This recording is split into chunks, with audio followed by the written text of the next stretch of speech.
One night in the Casagrandes family household, Bobby was looking through his messages on his laptop when he received a message from an unknown sender. It had a link attached to it.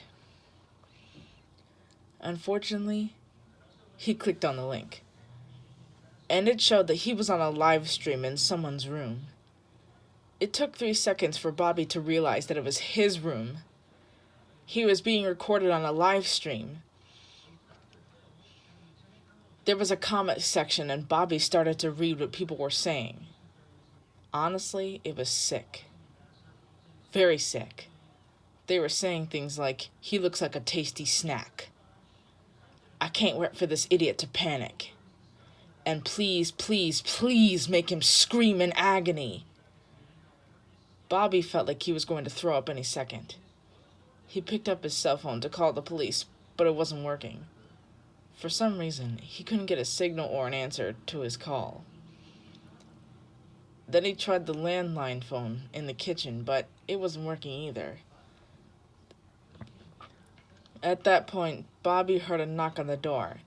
He looked through the people to see 5 large men in tank tops carrying a rifle, a syringe, crowbar, scissors, and a butcher knife.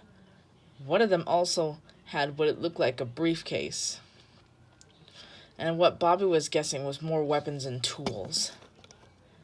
Bobby was hyperventilating and panicking now, and he could feel his heart pounding out of his chest, because he was thinking that he was about to die. He looked at the people again, and this time one of the men covered the glass with a dirty hand towel or something. And he was pacing back and forth, all around the living room thinking of what to do, when he heard the men started to bang and hammer and drilling on the other side of the door. Then he went to his room and opened up the window and looked out on the ground. It was pretty high from his bedroom to the ground. At this point, the 5 men smashed the living room door and ran into the house. Bobby quickly climbed out through the window, and he was hanging down. At that point, Bobby heard the men screaming and shouting, and he didn't understand what they were saying. It sounded like it was Arab or something. As Bobby was dangling down the window, about to drop, one of the men smashed his fingers with a sledgehammer. Bobby screamed as he dropped to the ground, and he was unconscious. Thankfully, Bobby woke up in a hospital and not in someone's basement or attic. 2 of his fingers were completely broken. His leg was broken, and he had 4 fractured ribs.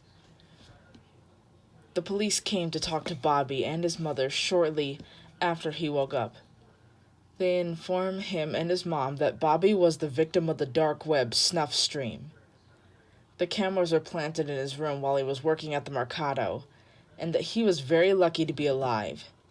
Bobby was very lucky that someone found him on the ground and called 911.